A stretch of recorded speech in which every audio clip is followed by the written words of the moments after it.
All right. I've been working with the Hay Summit team.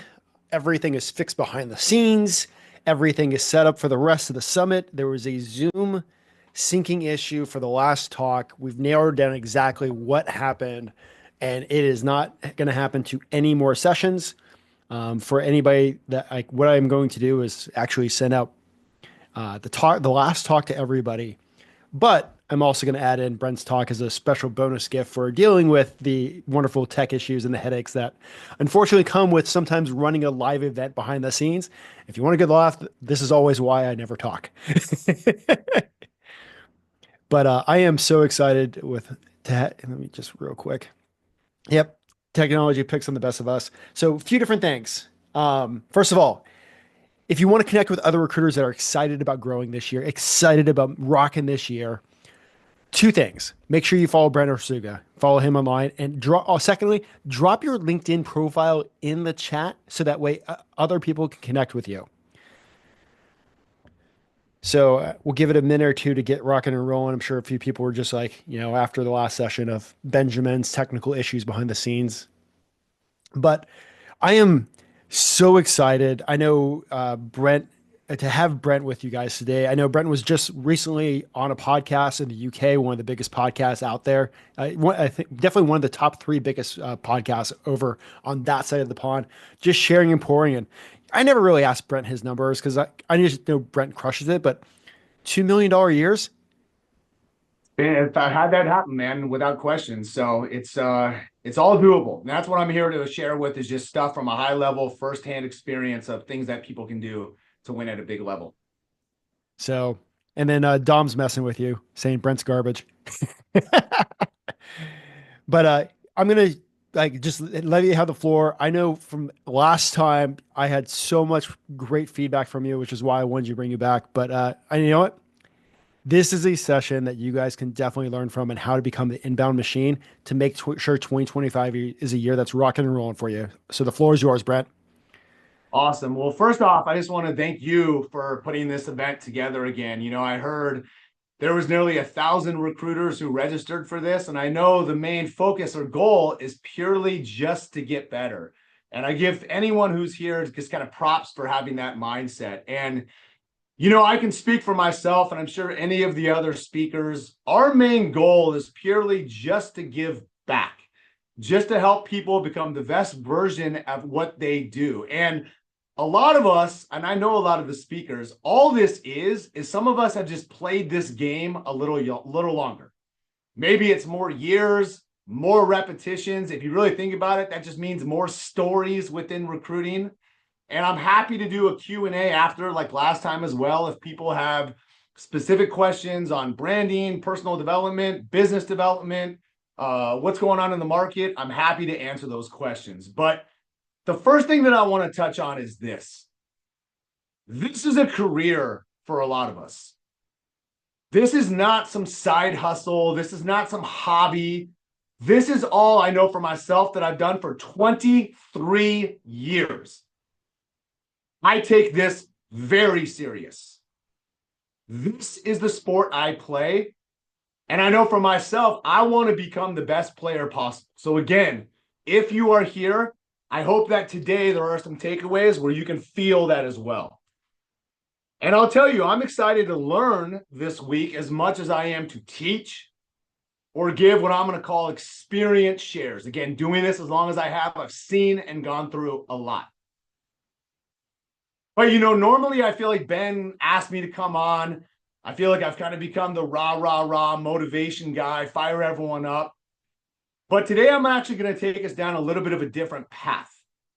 I want to get a little tactical on some of the things that I'm seeing out there that I feel people can do to separate themselves and, again, win at a high level.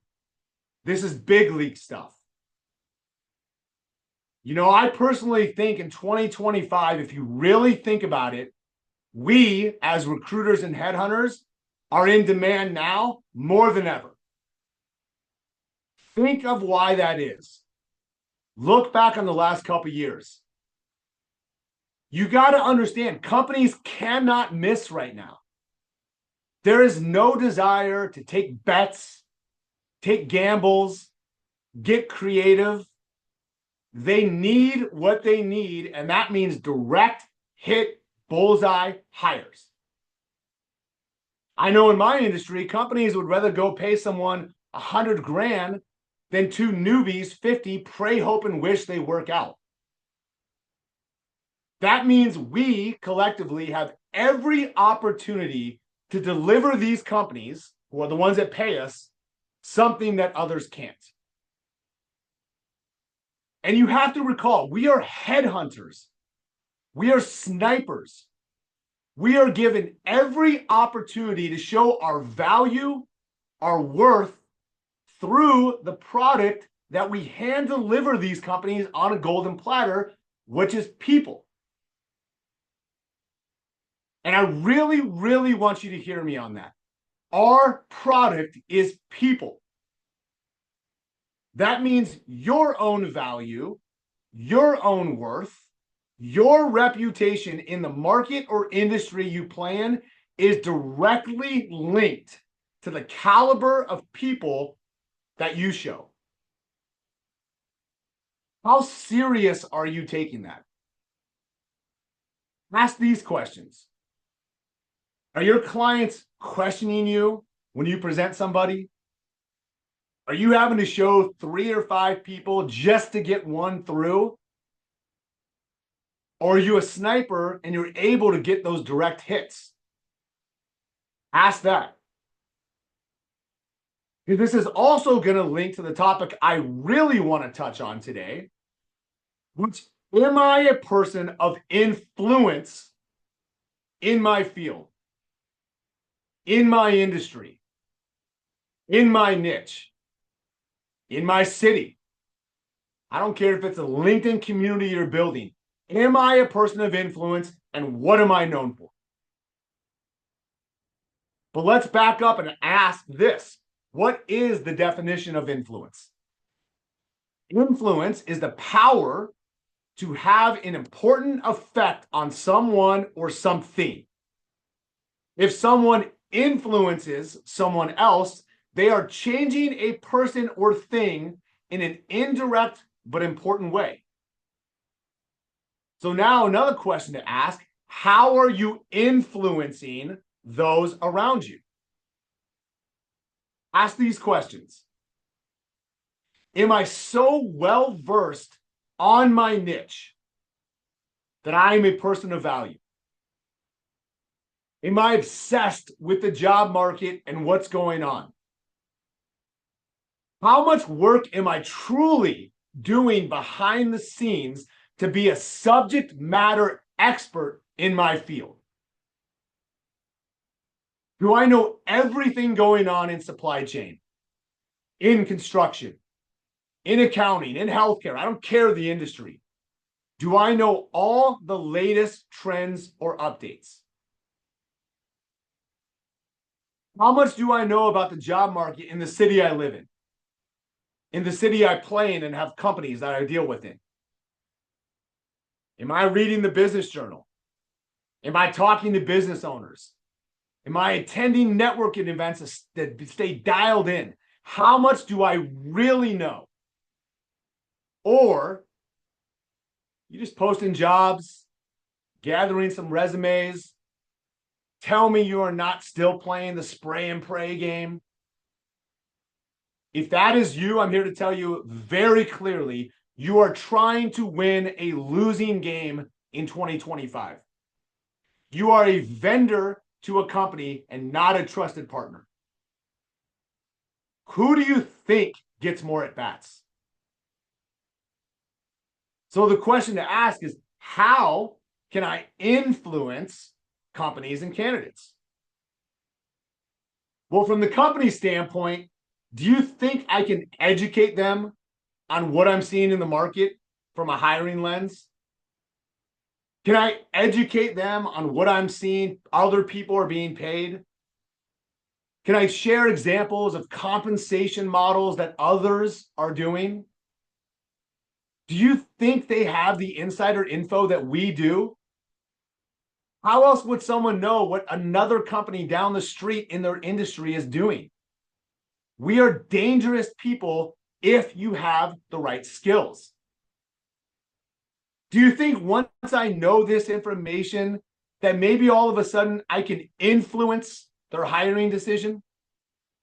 Do you think all of a sudden I can influence the speed at which they need to go at from an interview process?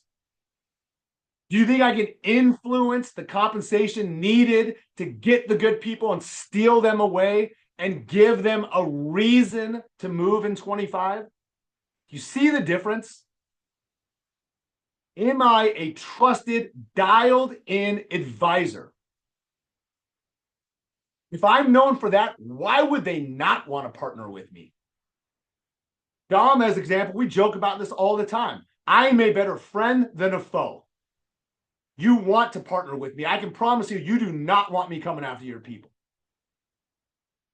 That is the brand and reputation you want to build in your industry, in your city, in your marketplace.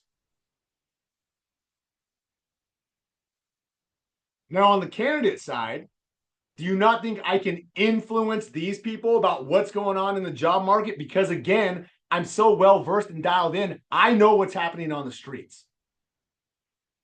Do you think I can influence them when I call them and be like, hey, I think it logically makes sense for you to explore some options right now? Not for me, for you. Do I know these companies that I work with so well that when I talk to these candidates and maybe they tell me what they would be looking for, I can say, oh, I know exactly where to go. I think this one's worth it. Can I talk to these candidates and let them know and have that influence that, you know what, based on what I'm seeing, I got to be honest, I'm not really loving where you are. And here's why. And it's my goal just to get everybody I touch in the best spot possible. Can I influence these candidates that, you know what, this is a good time to go on some dates. This is not a bad time to go on, take some calls. Because guess what, Mr. Candidate? You're still in control. But I'll tell you what, there is a time and a place to say no, and it is not without looking behind that door, but without exploring some options. Do you see how all of a sudden I can influence someone? I can play mental chess with these people and build that rapport. Think of how you're doing your calls with both companies and candidates. Who's in control? Who is influencing who? You know, just like in the movie The Boiler Room with Ben Affleck, right? On every call, someone is closing someone. The only question, is it you or them? This is real talk in 25. The other area to think about, let's purely talk about LinkedIn and branding. I know that's a big topic. Well, don't you understand all of this is connected in some way to your identity? See, right now, the question to ask is, what do you see more of out there? We all see the same stuff. Do you see people trying to be an influencer or a person of influence? There is a massive difference in the two. And who do you think gets taken more serious? Who do you think gets more business from a professional setting on a professional platform? Because when you think of the word influencer, what comes to mind? For me, it's someone who's chasing likes, someone who posts for their own dopamine hit. Well, I'm here to give you a news flash. You know what your clients like? They like results. They like responsiveness. They like you bringing them something that nobody else can. They don't care about your selfies.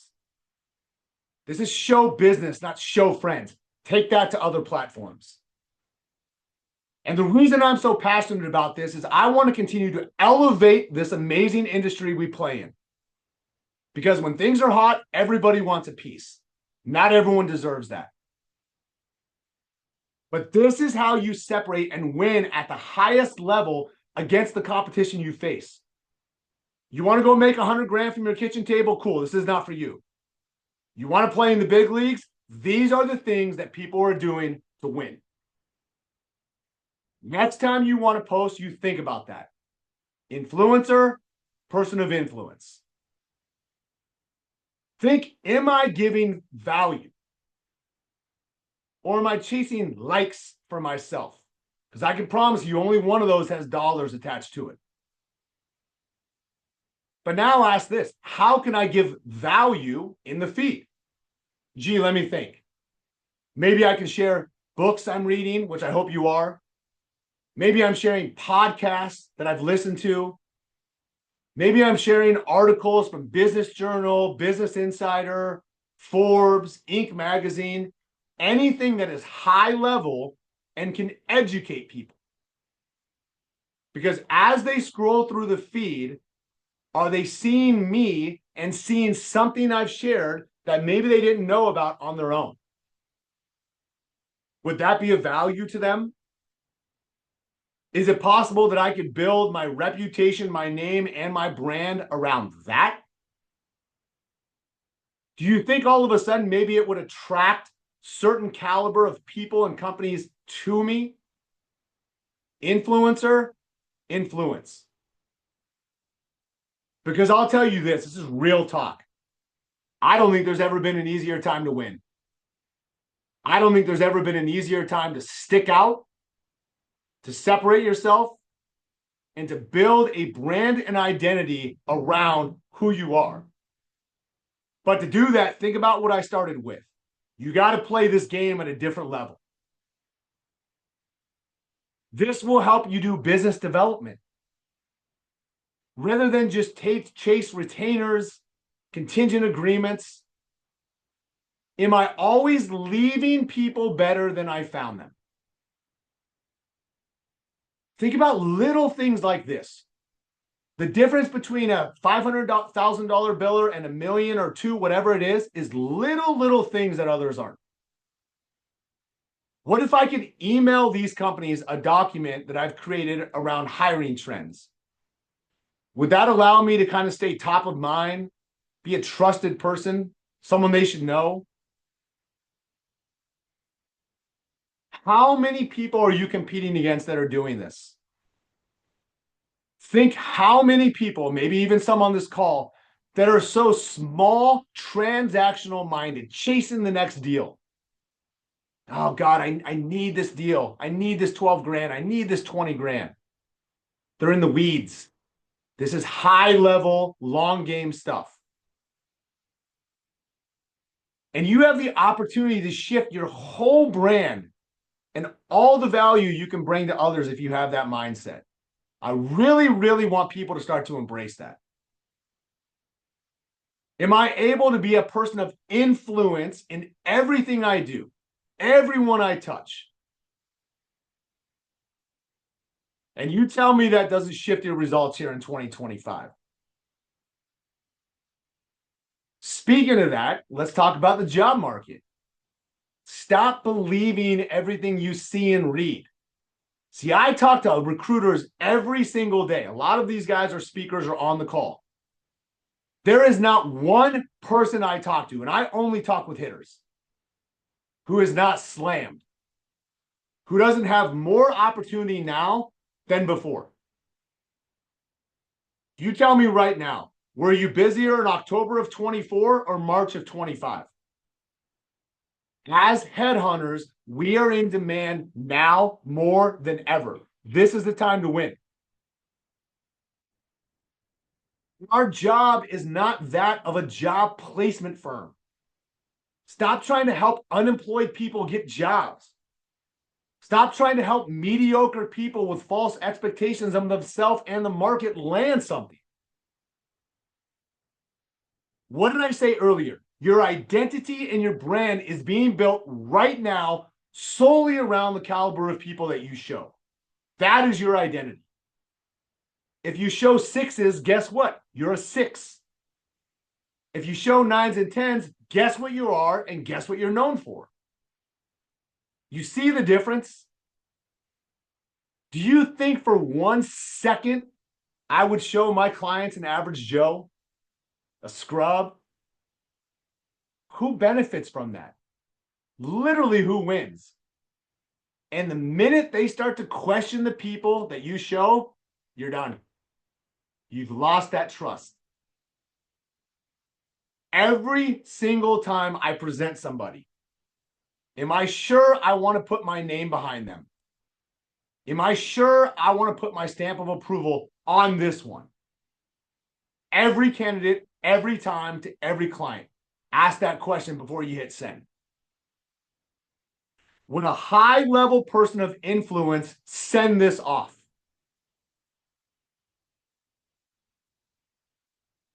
I kind of made it short and sweet because I really, really want this to sink in. But I hope, if nothing else, that gives some people at a very, very high level some questions to ask, maybe some shifts to make. Because again, if you want to influence people, you got to start to influence this mind to kind of play at a higher level. Otherwise, you will be competing against people who do everything I outlined, and you will be eaten alive. Last week on the podcast, I said a quote that I think everybody should write down. If you are casual, you will be a casualty. This is not the year, not the time and a place to think small, take selfies, and focus on yourself. So, Ben, I'm happy to answer any specific question and answer items, but again, I kind of wanted to make that one short and sweet. All right. If you got a question for Brent, make sure to drop it in the Q&A or the chat, but Q&A is easier for me to follow. I think there is somebody just said, feel like there should be a mic drop. And I think there is a mic drop emoji. So as you're typing up your question, feel free to drop in the chat emoji on how you felt from Brent's talk. And I think the big thing, Ben, is this is an amazing industry. It's not going away, but it's also not for everybody. And to me, it is so easy to stick out right now. It is so easy to give value to others because your competition, I promise you, is not. There should be no competition. You should be the dominant person. And this is another thing that I'll talk about. Somebody should hear your name and automatically know you're the one. You're the guy. Okay? When I hear accounting in Houston, I think of Sarah. When I think of packaging, I think of Dom. When I think of construction in LA, who do I think of? When I think of healthcare in Michigan, who's the person? This has got to be your mindset. You have got to be the first name and brand that comes to their mind. But in order to do that, I have got to play this game at a different level. I'm not just going to take a job description, remove the company name, blast it out there, sit back in my hands and wait for stuff to come to me. What value am I to the marketplace? All right, we got a first question. What would you suggest these new recruiters do for BD when they're just starting out? And that person says they get asked this all the time. Yeah. I think that it really starts back with storytelling. So if you are a recruiter and you don't have the story yet of yourself, about your experience, success stories you've had, you really got to start to sell the story of the company. Let me tell you a little bit about us. Let me tell you about some of the wins we've had. Let me tell you about some of the companies that we've helped very similar to yours. Here's the truth too. Honestly, it shouldn't be that hard, especially if you're going contingent, to have someone sign an agreement with you. Like, do you really want props for asking someone to work for free for them? It is a contact sport, but you have one shot with these people to make it so hard for them to say no. Because I'm so dialed into this industry, I'm a subject matter expert. Your job is to run a business. My job is people. I know who's playing your sport. I know who your competition is. I know who's selling against your people on the streets. Do you want to talk to them? Because guess what? I can give you that. But you know what people do? Oh, I see that you're hiring for this position. Can I have an opportunity to work on that? And then let me just go post this. Let me sit on my hands. Let me get some inbound resumes. Let me filter through the garbage and try to present you 4 people and hope one sits. Are you kidding me? You will be eaten alive in 2025 and beyond if you're playing that game. You're no value to them. What are they paying a premium for? These companies pay a premium for you to hand deliver them something that they can't get on their own. I never am here to replace HR. I'm not here to replace your internal recruiting team. But a lot of these, if we really break it down, a lot of these internal teams, they're asking people who are 6s to go get 10s. They don't speak the same language. You have got to be a killer in your industry. You've got to obsess about what's going on. You have to know everyone and everything going on in this space. So when I get on a call, I am a person of influence to educate companies. I'm a person of influence to educate candidates on what's going on the streets. I'm someone you want to know. That's how you play the game. Got a question, or somebody made a comment in here. Brent, he's like a tough dad. This is real talk. Look, again, I don't care. It's inconsequential to me. You don't pay for my kid's private school. You want to go make 100 grand from your kitchen? Awesome. Good for you. Play entrepreneur. You want to play in the 7-figure game? You want to get awards? You want to play big leagues? These are the things that people are doing. No one just jumps on podcasts and stuff and has the real conversations. Over the last 10 plus years, I've gone through every high and every low and everything in between. I'm not some talking head. I'm still closing deals to this day. So when I sit up here and speak, it's from a very, very educated lens of still in it every day. About that. Heather's asking, what industries are people winning the most in with their recruiting in 2025? Like finance, manufacturing, tech, work, like. I think that's a cop-out, Heather. Your product is people. Companies in every industry need people.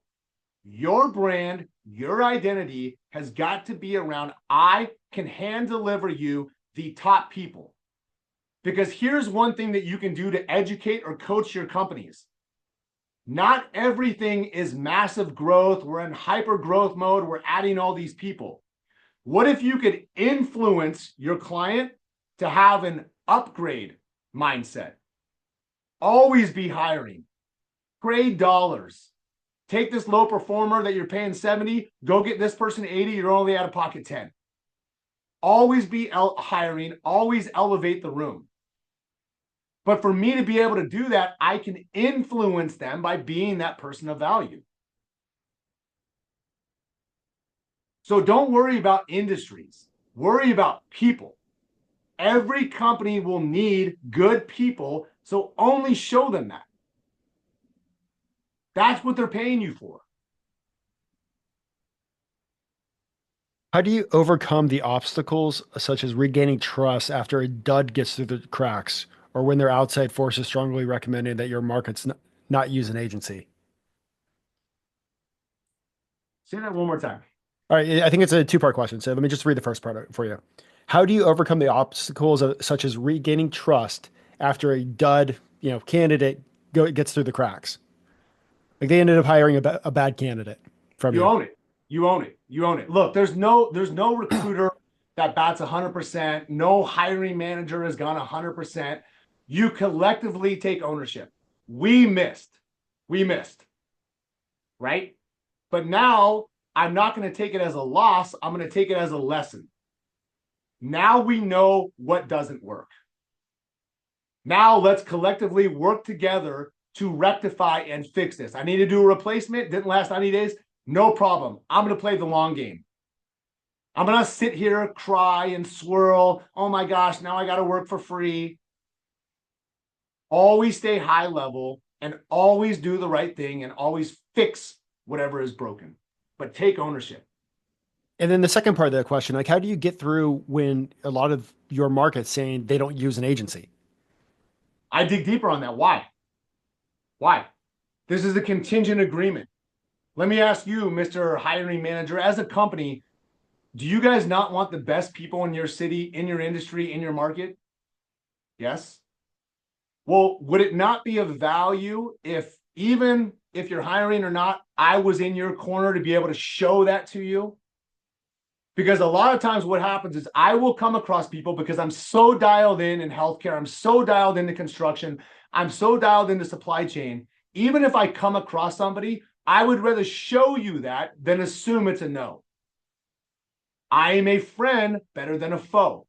I am a good extension and partner to have in the marketplace because while you're running your business, my business is people.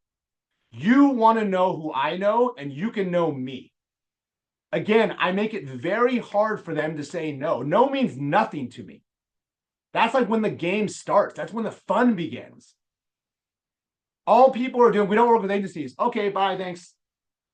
Peel back the layers, hold them down. Ask why. Have you had a bad experience? What didn't work? On a contingent model, how about you just give me an opportunity to perform? That's all I ask. I make it really hard for these people to tell me no. And if they do, well, you don't want that because now guess what? Now you're public enemy number one. And I'm going to take your people because I'm sick in the head and I play these mental games. That is a whole different conversation we can have. Better Another friend. conversation for another day. Yeah. Okay, and this is definitely so. This is Sarah asking this. Yeah. Brent, with your experience, how long would you say it realistically takes to become the go-to person in your market if you're consistent, dialed in, and understanding your industry? And the second part of that is she, you know, she highlights there's a lot of success stories about people making XYZ amount of money in the first three months. Just seems unrealistic. Look, people can say whatever they want, right? They can come up with numbers. This is the social media highlight reel world we live in. Here's the thing. Who cares? Who cares what other people are doing? Do those people pay your mortgage? Do they pay for your kids to go to school? Do they pay your car payment? Who cares? There's a great podcast by Andy Frisella on the Real AF called Don't Spend Other People's Money. Who cares? They run their own race, you run yours. That is wasted energy. Only you know your outputs. Outputs equal inputs. You're not running or comparing yourself against somebody else. You don't know their work ethic. You don't know how much time they're putting in. Most people on this call couldn't run 1 week in my shoes at the time. You know what time I get up in. Way earlier than me, Way earlier than and I'm on the most. East Coast. Exactly, man. We run the same schedule. Don't focus energy there. Focus on how well do I know my industry? How dialed in am I building my community of candidates in my niche? What am I doing to constantly get in front of companies? Am I getting opportunities and at bats? And how can I show them someone that other people are not? About how long would you say it takes to become that go-to person in your market? It's okay. Look, you look at LeBron, you look at Curry, you look at Brady. It's all based on repetitions and yards, right? Those guys are judged on how many points, how many rings, and everything else. It takes a long time. I've been doing recruiting for 23 years. This is year 11 of the company. You want the real answer? Probably a lot longer than you think. But we live in this instant gratification, swipe up, highlight Instagram world where everyone wants it now. It takes time. Everyone's goals are different. I don't know if you want to make $10,000, $100,000, $1 million. You're running your race. Don't worry about what other people do. But it takes a lot longer than people think or give them credit for. Love that. And you're 100% right on that. A lot of times, like even in the podcast, the highlight reels that you see and we talk about, there are many years of hard work behind the scenes that culminate up to that point. And all people are doing is showing you their wins. You're lucky we don't actually ask people for tax returns and validate some of these numbers that we see, because I think that'd be a different conversation. That's actually fun part about the Pinnacle Society is they do. Good. They should. EO, all these things I'm a group of, these awards, all that. You literally have to send in tax returns. Like here's 3 years, here's last year, whatever. Numbers never lie. People do. Don't forget that too. Can you please advise on how you find these A players? How do you reach out to them? And what ways do you use to contact these like top of the game players? Go look at my content. You want the truth? I am one.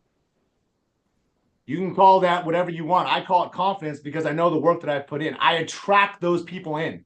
Everything that I do from a content standpoint is high level, winning, elite, all these things. But you have to live that lifestyle. You have to be one to get one. That's how I do it. Because when I get them on the phone, I am so well versed in my industry. I speak your language. I am fluent in what you do. Let me help educate you on what I'm seeing in the market. But I'm just like anybody else. I know within almost 30 seconds if someone's a scrub. Those calls still happen to me. So how am I able to find those people? So you want the truth? I attract them in a lot of times too. And if you go help one high performer, guess who they're friends with? Guess who they're boys with? Guess who their coworker is? People don't put their name behind a lot of people.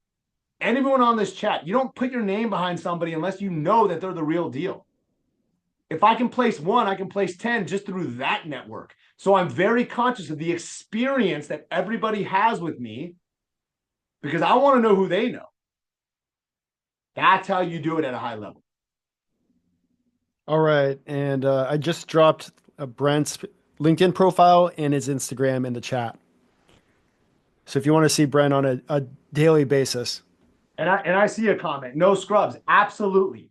If you show scrubs the company, they look at you like you're a scrub. That becomes your identity. Fives deal with fives, tens deal with tens.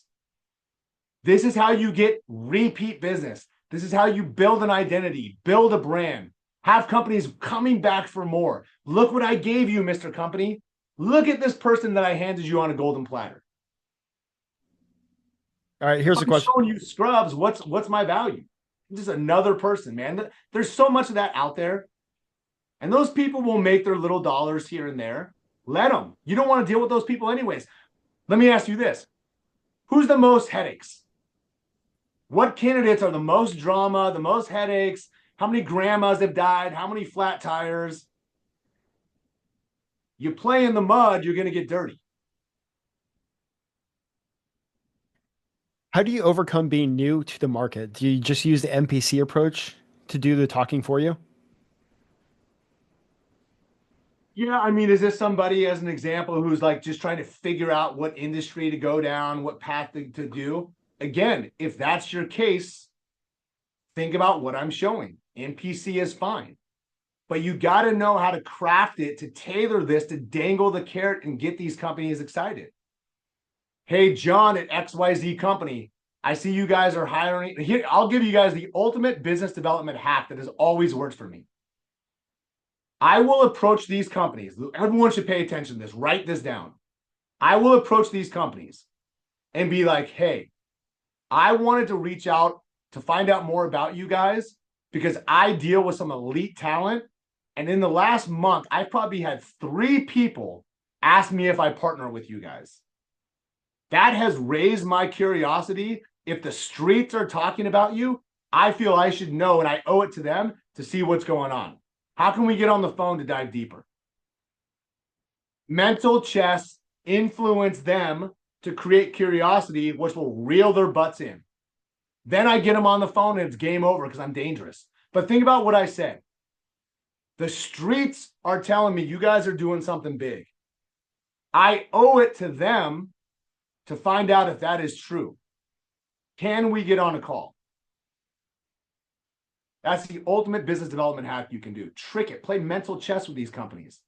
This is a game. You got to know how to master it. What are you going to do? Hide behind an email? Hey, I see you guys have 47 job openings. Can I work on 13 of those? Come on. And this is why you get the VIP package, so you can go back and replay that to write it down. You can do whatever you want to do. I'm just telling you what you got to do to win at a high level. Again, this isn't for everybody. Somebody said, love your energy, drive, and inspiration. Thank you for your talk. What key roles and structure do you have in place to support your 7-figure success? Do you have VAs, sourcers, etc.? Do you have a team?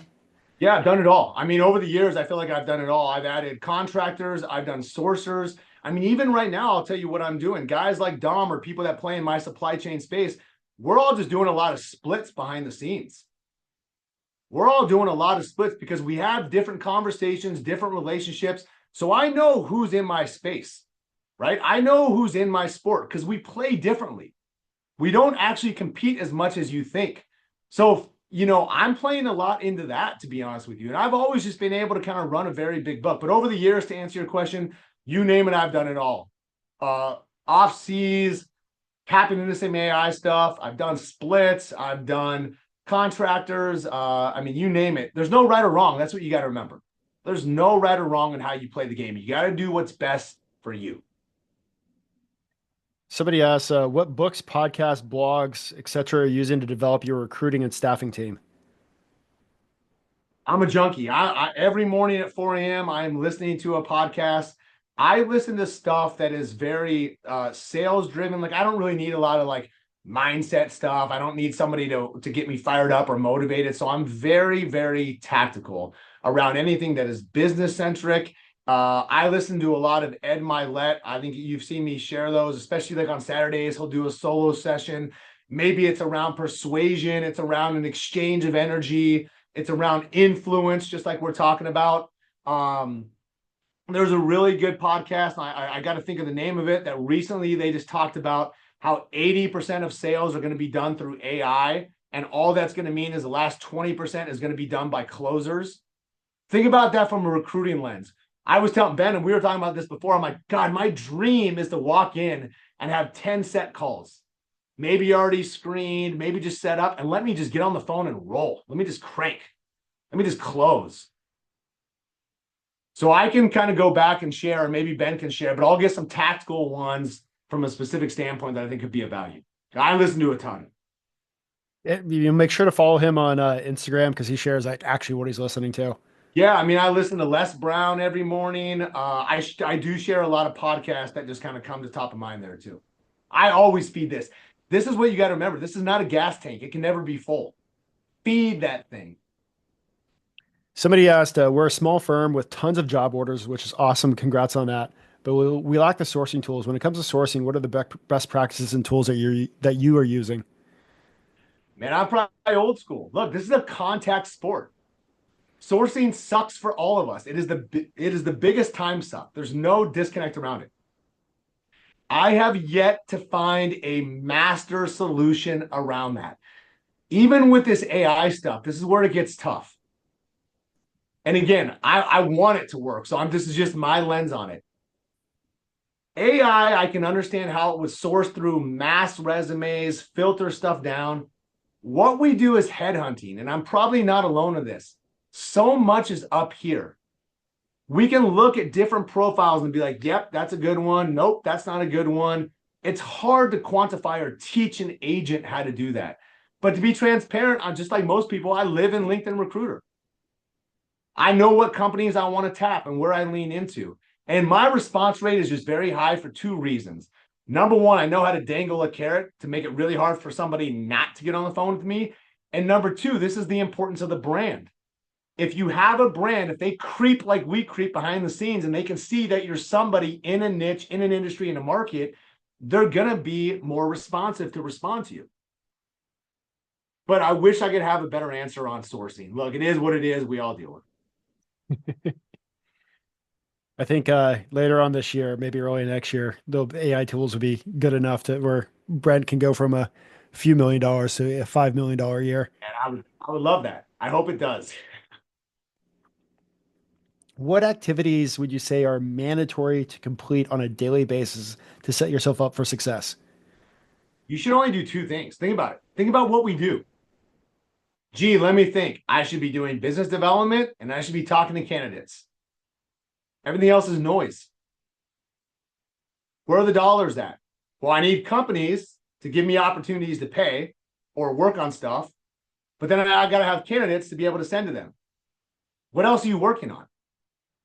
Gee, let me think. Are you creating this month-long content strategy? You know how long my content takes me? It's called one take on an iPhone for 1 minute. On to the next. I talk to companies and I talk to candidates, and that's it. Blinders, laser focus, locked in. This is gonna be a fun one, Brent, because I know your answer. What are you doing to bring in new clients? Overseas SDRs, drip campaigns? A couple different things. I mean, again, if you want the truth, I have a ton even right now that is inbound. I have a lot of companies coming to me. If I am going out to the market to try to get new clients at this point, it's because I want to have them in my back pocket. Because in recruiting, you have to remember two things. I am only as good and dangerous as the companies and logos that I represent and can take to the market. And I'm only as good as the candidates that I show. So I always want to have various options to be able to say, this goes back to my approach, which is always talent advisor. I want to be able to represent so many logos, just like the NFL. I want every 32 teams. Every locker room is different. Every leadership, every caliber, every salary cap, they're all different. But it allows me to really kind of play matchmaker behind the scenes. There's a lot of times I talk to somebody, I'm like, gosh, I could take this person 4 or 5 different places. What's best for them? Then I do what I do. All right. And while working, are you running a retained or contingent model? Personally, I've always run contingent, and here's why. Again, this is just my experience, my lens. I don't love retainer because I don't want to be on someone's clock. That is short money to me. I don't want to feel obligated to send them people because there's a lot of moving parts in this game. I like to play, I'm just speaking for myself, a little loose. Now, one thing that I have started to implement, which is working, is what I'm going to call a container model. What that means is that if they want access to me, if they want to move up the rankings for the search, you got to pay to play. You got to pay to play. Why should I move your stuff above everyone else I'm working on?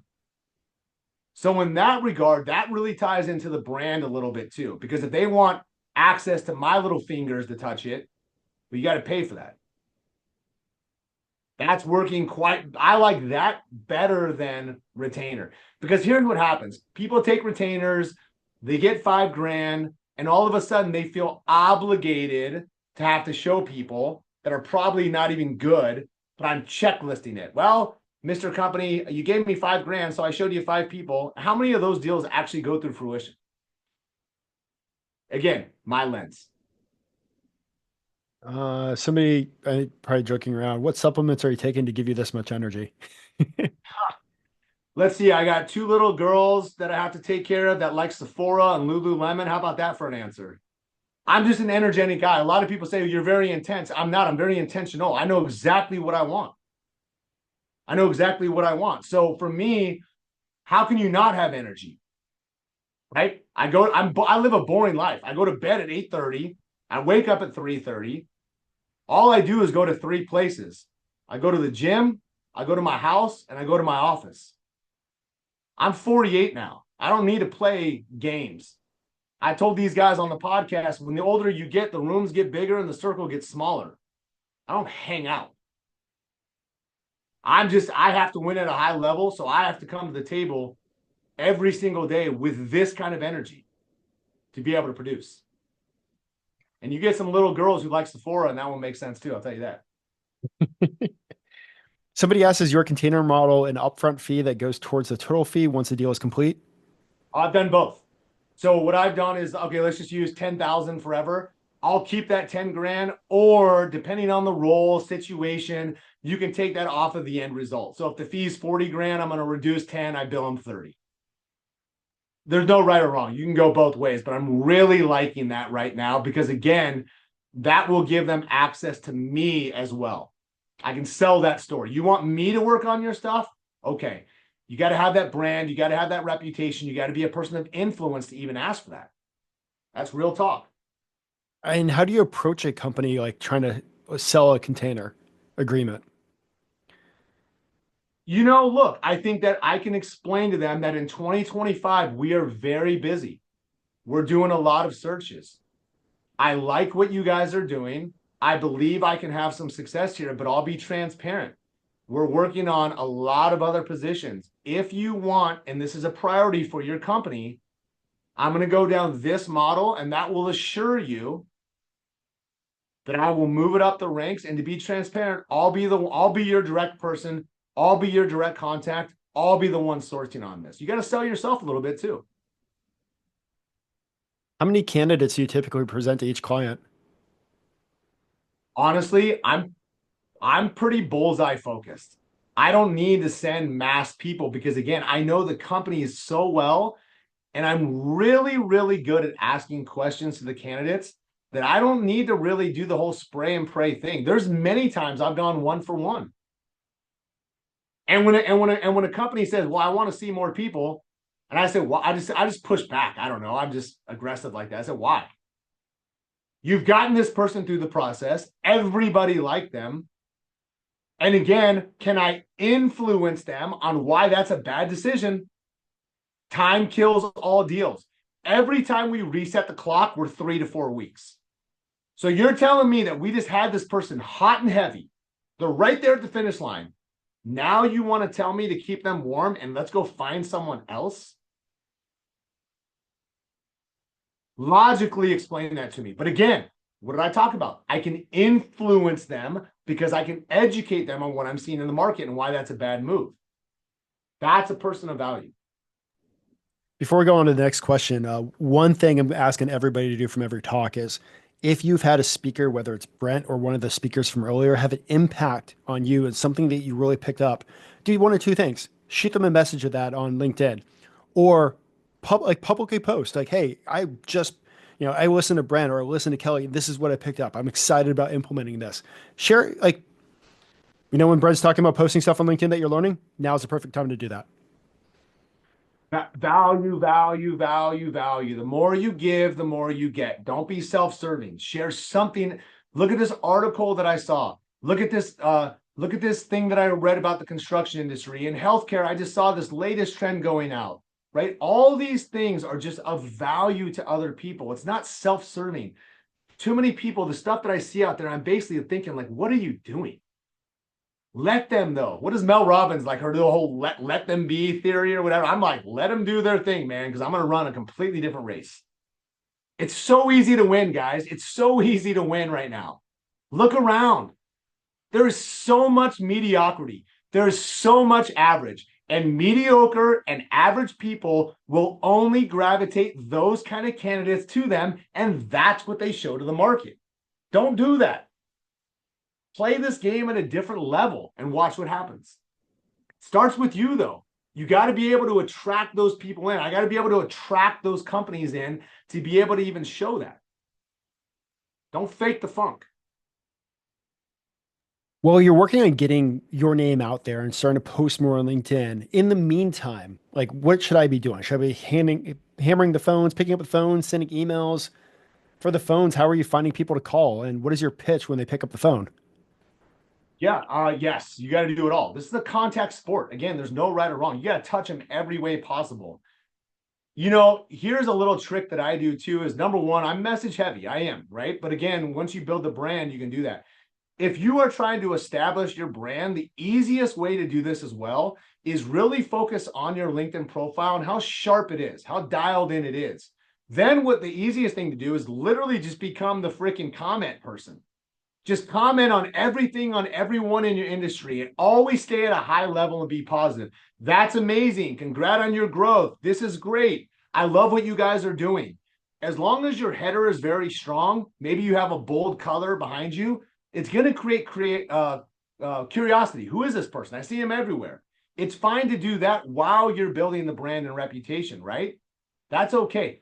Don't go down and play this pod game and all this nonsense. Why do you need third connections liking your stuff? Again, liking. What does that do? Dopamine? What do your clients like? They like results. They don't care about your selfies. I forget the other part, but anyways, I'm passionate about this, man, because I want to see people win. And I see a lot of people doing some pretty reckless things. So, Brent, you want a good laugh? Yes. Somebody just shared this. It's not a question, but they just tested out Brent's message from earlier and got a job intake. I'm telling you, the streets are talking. I'm dialed in. I feel like I owe it to them, the marketplace for which I represent, because I'm dialed in to see what you guys are doing. It works. Somebody asked, do you recommend recruiters post their wins on LinkedIn, or does that come off as cocky?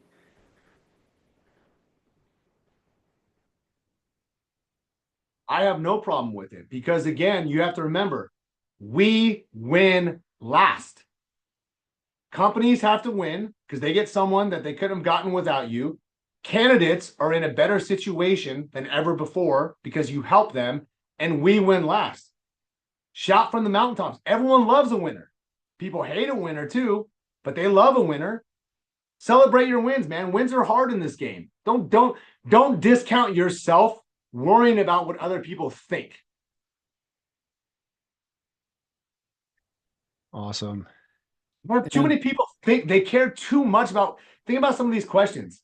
Well, what are they doing? What are they doing? How long does this take? Who cares? It's your race. There's no rules to this game. I'm just sharing some experiences of what it takes to win at a high level. I could care less what other people are doing. So should you. Run your race. do you have like favorite questions that you like to ask your potential candidates to find out if they're A players? What are your reasons to win? Where are we at, chapter of life? Married, kids. Why is it important for you to get in this compensation model? I'm looking for reasons to win because it tells me how they're wired. Another question that I love, I'm just curious. Walk me through a day in the life. What are you doing at 5 a.m. and what are you doing at 8 p.m. once the kids are down? How do you start your day? How do you end your day? Well, dude, I'm at the gym first thing. I'm self-disciplined. I'm getting after it. I'm one of those guys. At nighttime, I'm usually reading books. I'm kind of unwinding there. Or if somebody goes, well, honestly, I don't really wake up till like 6. And at the end of the night, I don't know. I kind of just like watch Netflix and hang out. All right, done. Not one of the same, brother. Questions, questions, questions, just to peel back who the person is. I don't care about the paper. I care about the person. How are you wired? What do you do? Why do you get out of bed? What are your reasons to win? And here's another good question. When was the last time you competed? It was in my office. It was at CrossFit. It was at my child's school. I mean, something. I'm just trying to understand wiring of how people are built. When was the last time that you competed in something and lost? What was the emotion behind that, and what did you do when that occurred? Wiring. We are all in human psychology. This is so much deeper than just showing resumes. This is high level stuff to understand human psyche, understand human behaviors, understand wiring, understand why companies are missing, why they're winning. How do I play matchmaker? How am I conducting myself? What do I wear? How do I act? Think about little things like that too. If you want to be $1 million builder, have a $10 million company, what does that person look like? How do you think they conduct and carry themselves on a day-to-day basis? You got to come from the future and start to act like that version or that person that you want to be. Not just posting jobs and throwing trash around trash companies. That's a hard game to play. I know, and let's take it like I know how much work that you do behind the scenes, how long you've been in business, how much you've been focusing on your niche. Yeah. I've been So, recruiting, 23 years, the last 16 solely in supply chain and logistics. And on May 1st, it will be 11 years of Pinnacle. how long do you think it would take for somebody to go from like zero to your level of influence within your niche? I honestly, probably a couple years. I think that you got to it's all based on success stories. So if you're only doing 12 placements a year, it's hard to huff and puff that you're the big bad wolf. It's all going to get based on how much value have I given to my industry? How much value have I given in success stories in my city, in my niche, in my industry? Once I have 20 wins, I have a story. I have a narrative. I know what I'm doing. Because here's the reality. If you've had 20 wins, you've probably had 20 losses too. It's repetitions.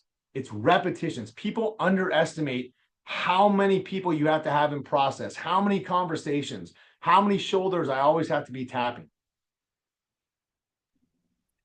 And one person just asked, what are some of the most common reasons for disqualifying clients? Oh, process. They like time kills all deals. You want to go slow, you're not going to roll with me. Or just false expectations. Like when you start showing them hitters, people that you know are good, and they're always nitpicking something. Well, maybe it's not the person, maybe it's actually them. I've fired many clients. And if I ever have to chase a check, we're out. No way. Work's already been done. I'm not chasing checks. Little things.